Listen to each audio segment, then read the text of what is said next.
दोस्तों, मैं सचिन कुमार आप सभी लोगों का हार्दिक स्वागत करता हूं। उम्मीद करता हूं आप सभी लोग बढ़िया होंगे, अच्छे होंगे, स्वस्थ होंगे।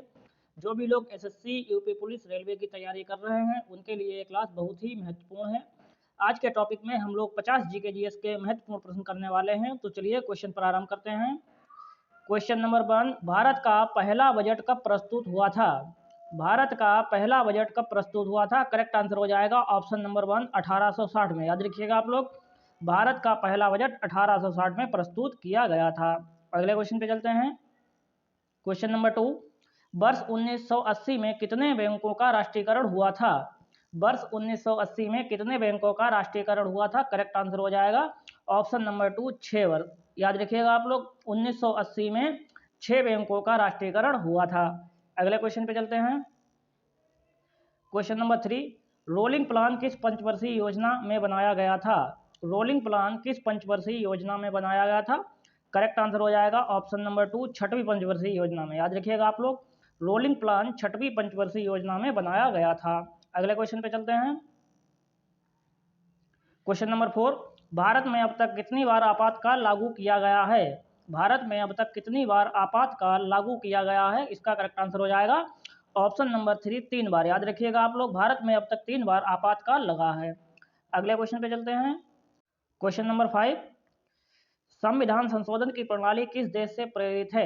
संविधान संशोधन की प्रणाली किस देश से प्रेरित है? करेक्ट आंसर हो जाएगा ऑप्शन नंबर 4, दक्षिण अफ्रीका से। याद रखिएगा आप लोग, संविधान संशोधन की प्रणाली दक्षिण अफ्रीका देश से ली गई थी। अगले क्वेश्चन पे चलते हैं। क्वेश्चन नंबर 6, भारतीय संविधान के किस भाग में मौलिक अधिकारों का वर्णन है? भारतीय संविधान के किस भाग में मौलिक अधिकारों का वर्णन है? करेक्ट आंसर हो जाएगा ऑप्शन नंबर 3, भाग 3 में। याद रखिएगा आप लोग, मौलिक अधिकार भाग 3 में है। अगले क्वेश्चन पे चलते हैं। क्वेश्चन नंबर 7, विश्व की सबसे गहरी झील कौन सी है?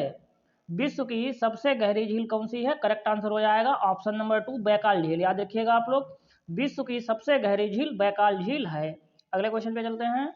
क्वेश्चन नंबर 8, कालाहारी मरुस्थल किस देश में स्थित है? कालाहारी मरुस्थल किस देश में स्थित है? करेक्ट आंसर हो जाएगा ऑप्शन नंबर 2, चिली में। याद रखिएगा आप लोग, कालाहारी मरुस्थल चिली में स्थित है। अगले क्वेश्चन पे चलते हैं। क्वेश्चन नंबर 9, स्वराज हमारा जन्म सिद्ध अधिकार है किसके द्वारा कहा गया? स्वराज हमारा जन्म सिद्ध अधिकार है किसके द्वारा कहा गया? करेक्ट आंसर हो जाएगा ऑप्शन नंबर 3, बाल गंगाधर तिलक। याद रखिएगा आप लोग, स्वराज हमारा जन्म सिद्ध अधिकार है, यह बाल गंगाधर तिलक द्वारा कहा गया था। अगले क्वेश्चन पे चलते हैं। क्वेश्चन नंबर 10, अखिल भारतीय किसान सभा की अध्यक्षता किसने की थी? अखिल भारतीय किसान सभा की अध्यक्षता किसने की थी? करेक्ट आंसर हो जाएगा ऑप्शन नंबर 4, स्वामी सहजानंद। याद रखिएगा आप लोग, अखिल भारतीय किसान सभा की अध्यक्षता स्वामी सहजानंद ने की थी। अगले क्वेश्चन पे चलते हैं। क्वेश्चन नंबर 11, हर्यक वंश का संस्थापक कौन था? हर्यक वंश का संस्थापक कौन था? करेक्ट आंसर हो जाएगा ऑप्शन नंबर 4, बिंबिसार। याद रखिएगा आप लोग, हर्यक वंश का संस्थापक बिंबिसार था। घनानंद ने नंद वंश की स्थापना की थी। उदयइन जो है, उदयइन अशोक का गुरु था। उदयइन अशोक का गुरु था। घनानंद जो है, इसने नंद संप्रदाय की स्थापना की थी। बिंबिसार ने हर्यक वंश की स्थापना की थी। अगले क्वेश्चन पे चलते हैं। क्वेश्चन नंबर 12, गुप्तकालीन शिक्षा का महान केंद्र कौन सा था? गुप्तकालीन शिक्षा का महान केंद्र कौन सा था? करेक्ट आंसर हो जाएगा ऑप्शन नंबर 4, नालंदा। याद रखिएगा आप लोग, गुप्तकालीन शिक्षा का महान केंद्र नालंदा विश्वविद्यालय था। अगले क्वेश्चन पे चलते हैं। क्वेश्चन नंबर 13, भगवान बुद्ध ने सर्वप्रथम पहला उपदेश कहाँ दिया था? भगवान बुद्ध ने सर्वप्रथम पहला उपदेश कहाँ दिया था? करेक्ट आंसर हो जाएगा ऑप्शन नंबर 1, सारनाथ में। याद रखिएगा आप लोग, सारनाथ में भगवान बुद्ध ने सर्वप्रथम पहला उपदेश दिया था। अगले क्वेश्चन पे चलते हैं। क्वेश्चन नंबर 14, किस वेद को भारतीय संगीत का मूल कहा जाता है? किस वेद को भारतीय संगीत का मूल कहा जाता है? करेक्ट आंसर हो जाएगा ऑप्शन नंबर 2, सामवेद। याद रखिएगा आप लोग, सामवेद को भारतीय संगीत का मूल कहा जाता है। अगले क्वेश्चन पे चलते हैं। क्वेश्चन नंबर 15, हड़प्पा कालीन स्थल लोथल किस नदी के किनारे स्थित था? हड़प्पा कालीन स्थल लोथल किस नदी के किनारे स्थित था? करेक्ट आंसर हो जाएगा ऑप्शन नंबर 4, भोगवा नदी के किनारे स्थित था। लोथल जो है, भोगवा नदी के किनारे स्थित था। अगले क्वेश्चन पे चलते हैं। क्वेश्चन नंबर 16, यूरोप का मरीज किसे कहा जाता है? यूरोप का मरीज किसे कहा जाता है? करेक्ट आंसर हो जाएगा ऑप्शन नंबर 3 तुर्की को। याद रखिएगा आप लोग, यूरोप का मरीज तुर्की को कहा जाता है।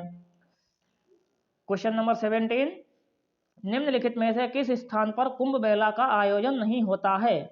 निम्नलिखित में से किस स्थान पर कुंभ मेला का आयोजन नहीं होता है? करेक्ट आंसर हो जाएगा ऑप्शन नंबर 3 वाराणसी में कुंभ मेला का आयोजन नहीं होता है। अगले क्वेश्चन पे चलते हैं। क्वेश्चन नंबर 18, नियाग्रा जलप्रपात कहाँ स्थित है? नियाग्रा जलप्रपात कहाँ स्थित है? करेक्ट आंसर हो जाएगा ऑप्शन नंबर 4 कनाडा में। याद रखिएगा आप लोग, नियाग्रा वाटरफॉल कनाडा देश में स्थित है। अगले क्वेश्चन पे चलते हैं। क्वेश्चन नंबर 19, चंद्र ग्रहण की स्थिति को लगता है? चंद्र ग्रहण की स्थिति को लगता है? करेक्ट आंसर हो जाएगा ऑप्शन नंबर 2 पूर्णिमा को। याद रखिएगा आप लोग, चंद्र ग्रहण जो है पूर्णिमा को लगता है। अगले क्वेश्चन पे चलते हैं। क्वेश्चन नंबर 20, ध्वज गीत की रचना किसने की थी? ध्वज गीत की रचना किसने की थी? करेक्ट आंसर हो जाएगा ऑप्शन नंबर 1 श्यामलाल गुप्ता ने। याद रखिएगा आप लोग, ध्वज गीत पुस्तक है ये पुस्तक श्यामलाल गुप्ता द्वारा लिखी गई थी। अगले क्वेश्चन पे चलते हैं। क्वेश्चन नंबर 21, वर्तमान में भारत में कितने उच्च न्यायालय हैं? वर्तमान में भारत में कितने उच्च न्यायालय हैं? करेक्ट आंसर हो जाएगा ऑप्शन नंबर 2 25। याद रखिएगा आप लोग, भारत में कुल 25 उच्च न्यायालय हैं। अगले क्वेश्चन पे चलते हैं। क्वेश्चन नंबर 22, योजना आयोग का गठन कब किया गया था? योजना आयोग का गठन कब किया गया था? करेक्ट आंसर हो जाएगा ऑप्शन नंबर 3 1950 में। याद रखिएगा आप लोग, योजना आयोग का गठन 1950 में हुआ था। अगले क्वेश्चन पे चलते हैं। क्वेश्चन नंबर 23, प्रथम पंचवर्षीय योजना किस मॉडल पर आधारित थी? प्रथम पंचवर्षीय योजना किस मॉडल पर आधारित थी? करेक्ट आंसर हो जाएगा option number 1 Herod Domar model. याद रखिएगा आप लोग, प्रथम पंचवर्षीय योजना हेरोड डोमर मॉडल पर आधारित थी। अगले क्वेश्चन पे चलते हैं। क्वेश्चन नंबर 24, भारत में रेल बजट को आम बजट में कब शामिल किया गया? भारत में रेल बजट को आम बजट में कब शामिल किया गया था? करेक्ट आंसर हो जाएगा ऑप्शन नंबर 3 2017 में। याद रखिएगा आप लोग, भारत में रेल बजट को आम बजट में 2017 में शामिल किया गया था। अगले क्वेश्चन पे चलते हैं। क्वेश्चन नंबर 25, अंतर्राष्ट्रीय श्रम संगठन का मुख्यालय कहाँ अवस्थित है? अंतर्राष्ट्रीय श्रम संगठन का मुख्यालय कहाँ स्थित है? करेक्ट आंसर हो जाएगा ऑप्शन नंबर 4 जेनेवा में। याद रखिएगा आप लोग, अंतर्राष्ट्रीय श्रम संगठन का मुख्यालय जेनेवा में स्थित है। अगले क्वेश्चन पे चलते हैं। क्वेश्चन नंबर 26, न्यूनतम संभव ताप है? न्यूनतम संभव ताप है, करेक्ट आंसर हो जाएगा ऑप्शन नंबर 2 माइनस के 273 डिग्री। याद रखिएगा आप लोग, सबसे कम तापमान माइनस के 273 डिग्री होता है। अगले क्वेश्चन पे चलते हैं। क्वेश्चन नंबर 27, प्रकाश वर्ष किसकी इकाई है? प्रकाश वर्ष किसकी इकाई है? करेक्ट आंसर हो जाएगा ऑप्शन नंबर 1 दूरी की। याद रखिएगा आप लोग, प्रकाश वर्ष दूरी की इकाई है। अगले क्वेश्चन पे चलते हैं। क्वेश्चन नंबर 28, एम्फीबिया वर्ग के जंतु, एम्फीबिया वर्ग के जंतु, करेक्ट आंसर हो जाएगा ऑप्शन नंबर 2 जल एवं स्थल में पाए जाते हैं। एम्फीबिया वर्ग के जंतु जल व स्थल दोनों में पाए जाते हैं। जैसे हम लोग कह सकते हैं कछुआ, जैसे कछुआ जो होता है जमीन में भी रह लेता है और पानी में भी रह लेता है। अगले क्वेश्चन पे चलते हैं। क्वेश्चन नंबर 29, उत्परिवर्तन के सिद्धांत का प्रतिपादक कौन था? उत्परिवर्तन के सिद्धांत का प्रतिपादक कौन था? करेक्ट आंसर हो जाएगा option number 3 Hugo de bridge. याद रखिएगा आप लोग, उत्परिवर्तन के सिद्धांत ह्यूगो डी ब्रिज ने दिया था। अगले क्वेश्चन पे चलते हैं। क्वेश्चन नंबर 30, पीतल किसका मिश्रण है? पीतल किसका मिश्रण है? करेक्ट आंसर हो जाएगा ऑप्शन नंबर 1 तांबा प्लस जस्ते का। याद रखिएगा आप लोग, तांबा जो और प्लस जस्ते का मिश्रण जो है पीतल कहलाता है। अगले क्वेश्चन पे चलते हैं।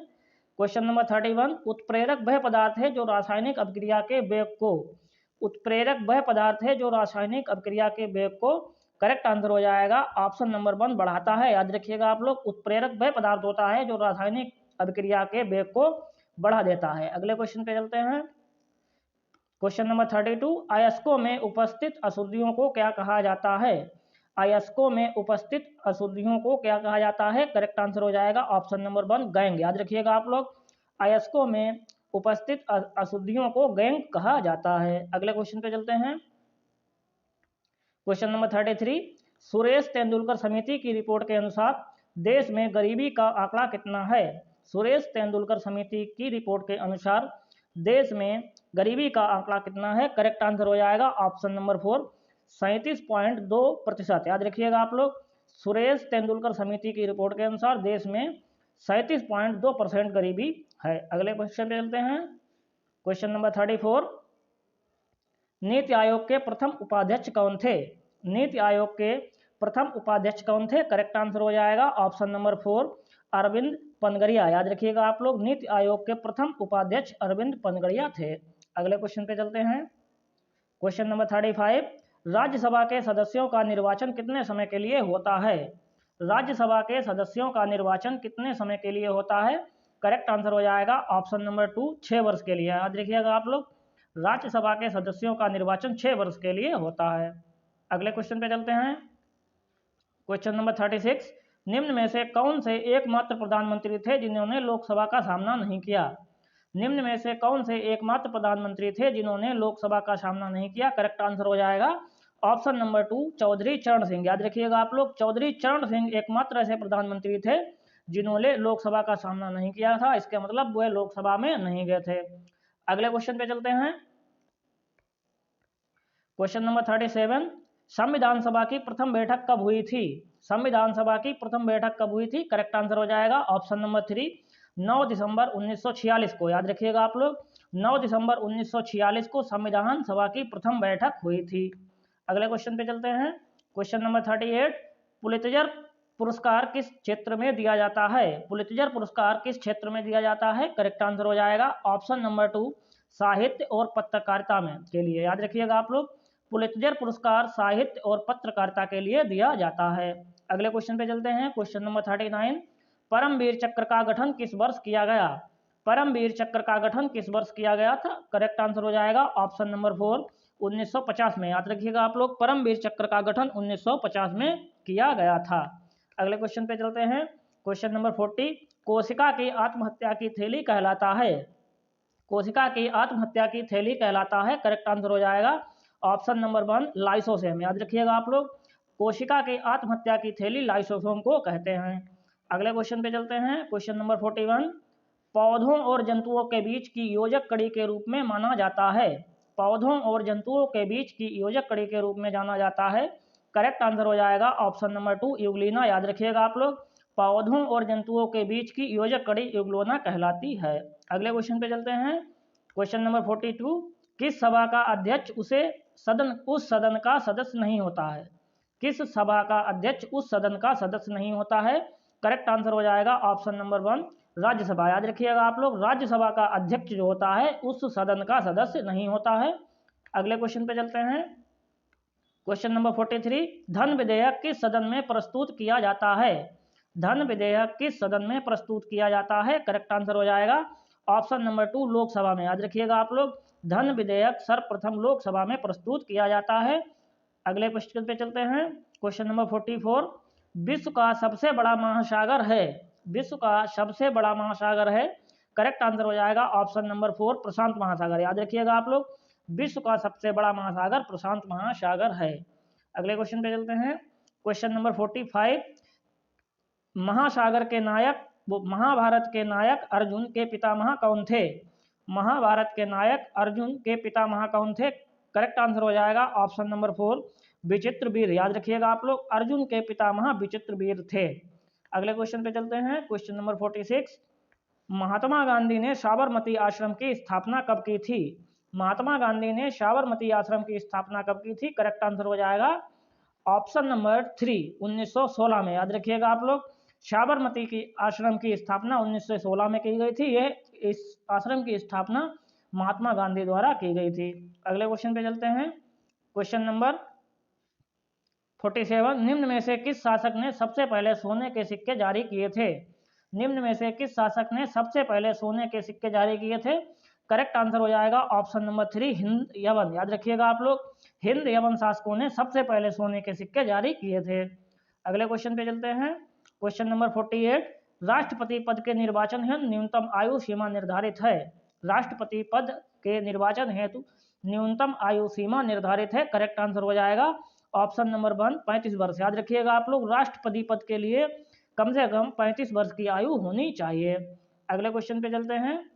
क्वेश्चन नंबर 49, निम्नलिखित में से कौन सा पुरस्कार वैकल्पिक नोबेल पुरस्कार के नाम से जाना जाता है? निम्नलिखित में से कौन सा पुरस्कार वैकल्पिक नोबेल पुरस्कार के नाम से जाना जाता है? करेक्ट आंसर हो जाएगा ऑप्शन नंबर 1 राइट लिवलीहुड पुरस्कार। याद रखिएगा आप लोग, वैकल्पिक नोबेल पुरस्कार राइट लिवलीहुड पुरस्कार के नाम से जाना जाता है। अगले क्वेश्चन पे चलते हैं, क्वेश्चन नंबर 50। लेजर किरणें होती हैं, लेजर किरणें होती हैं, करेक्ट आंसर हो जाएगा ऑप्शन नंबर 1 केवल एक रंग की। याद रखिएगा आप लोग, लेजर किरणें जो होती हैं वो केवल एक ही रंग की होती हैं। ये लास्ट क्वेश्चन था। आज के लिए इतना ही दोस्तों, मिलते हैं अगले वीडियो में, धन्यवाद।